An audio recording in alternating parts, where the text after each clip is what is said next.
welcome back to Talk Football with the Sundays. I am your host, Sunday Precious, and this is my lovely brother, Sunday Victor. So today we're going to be looking at the Arsenal weekend match, Arsenal versus Crystal Palace. There are a lot of talking points, but before we go into the talking points, we'll start with the Arsenal team news, and then we'll go to the match prediction, the lineup prediction, and finally what we think the match is going to look like. So, Victor, what is the team news? What's going on with Arsenal currently? All right. So yesterday's press conference with Mikel Arteta, he revealed that there were no major team news from the midweek game. However, the big talking point is that Big Gabi is a doubt. Arteta pointed out that he had an issue against Atletico Madrid. He needed to be subbed off, and he has not trained yet. So we'll look at the next 24 hours and see if he makes it for the game. So, which is a blow for us. Yeah, that's a big blow for us now. Big Gabi has been a cornerstone to our set pieces. Most of the things most of our it's built around his being present to head it in both boxes. So it's going to be a huge miss if he doesn't make it. Well, I expect the likes of Musquera or Nkampi to come in and do a great job. Yeah, so that's basically the team news. Every other person is available except for the long-term absentees in the likes of Odegaard, Madueke, Havertz, and Jesus. The others are fit and healthy. So your lineup predictions. What are your lineup predictions? Okay, based so on this team news. Based on this team news, knowing that our big Gabi is not going to be back, may not be back. It's a doubt. It's a doubt that he may not be back. I would go with our back four being Timber. Start with the goalkeeper. Is it Kepa or Raya that is going to be in goal for us? I think it's going to still be Raya. I feel that Arteta is not going to be gambling with Premier League games by starting Kepa. Kepa has Carabao to play. He has other FA Cup, but not in the Premier League. The Premier League and Champions League, these are competitive leagues. Yeah, so you do not play with it. Yeah. So I'm going with Raya. Then for our back four, it's going to be Timber, Saliba, then Musquera, because Musquera has been the one filling in for Gabriel for a long time now. So it's going to be Musquera, then Calafiori. And then in our midfield, Arteta has been going solid with that same midfield three, Zubimendi, Rice, and Eze.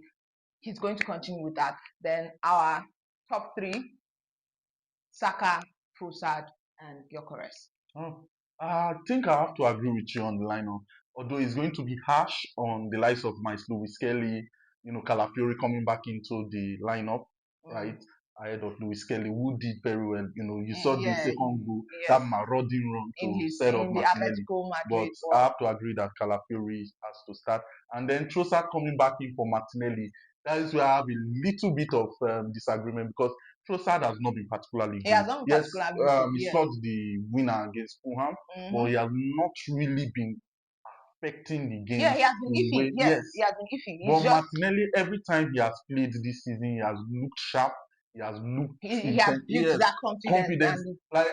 It looks like the 22-23 Martinelli all over again. So the only reason why I still go with Trossard is because Arteta, if you remember when we were discussing a few weeks ago, I said something about Arteta giving Martinelli time to build confidence. The fans had actually lost the confidence in Martinelli, and it had actually derailed his morale. So he doesn't want to put him in games that could set him up for drags. So he has been starting up Trossard, giving Martinelli time to come in during the second half, build confidence, do what he does. And I know with time he's going to start fully, but for now, he's still going to go with Trossard. Yeah, I also, doubling down on what you said, I also noticed something that somewhat of a partnership building up between Trossard and Calafiori. Yes. I see Arteta likes to start Trossard when Calafiori is starting off the left, and then likes to start Martinelli when Luis Kelly is playing. So those are some partnerships we are seeing developing. So the fact that Calafiori is going to come back in, would suggest that Trossard would come back into the starting lineup. So the big talking point, Eberechi Eze against his former team, Crystal Palace. What do you think? What is his headspace going to be like? Eberechi Eze has not scored a goal for Arsenal in the Premier League. I am predicting that this would be his first goal for Arsenal. Against his former team. Yes, against his That former is team. going to be really It's just the interesting. same way Rice gave us the win against West Ham. It Mm. was his former team. He could not celebrate as much because it's his former team. I also think this is where Eze is going to come out. It's going to prove that you bought me from this team and I'm going to give you my best. He's going to put in his best foot, and I'm expecting a goal from him today. Yeah, so it's an emotional one for Eberiche. Is coming up against his former team, his Yeah, it's former going to be teammate. emotional. Yeah. But I expect him to bring his A game Yeah. to finally open his account this for. this this will prove that you are an A-list player. Yeah. These are the games that decide if you're just a one-time wonder, or if you're a player that can stand the test of time. You're going up against your team, your former team. You're not being sentimental. You're playing because football is still a game. Mm. Yeah. Yeah, I agree with that. I expect Eze to deliver, even if he doesn't score. I expect a good performance from him. Mm. He should get more involved in the game. He should be able to impact the game and influence the game. Probably grab a goal or an assist. Another talking point: Crystal Palace have been a very interesting team this season. They have beaten a lot of big teams. They've Yeah, beaten Liverpool it's true. twice Twice, already. yes.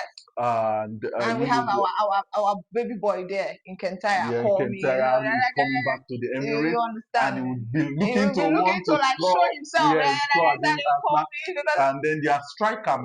Mateta is actually informed in their game last week against Bournemouth. He scored a hat trick, Yeah. so he's coming into that game full of confidence. In Mm-hmm. midfield, they have Daishi Kamada, who is playing one of the best football I've ever seen So right from now. this from this Adam from this Montin. strength you're seeing from Crystal Palace, how many what is the scoreline you're envisaging? Do you think it's going to be like a 2-1 win, complete domination from Arsenal like a 2-0 win, or it's going to be like a scrap by a 1-0 win?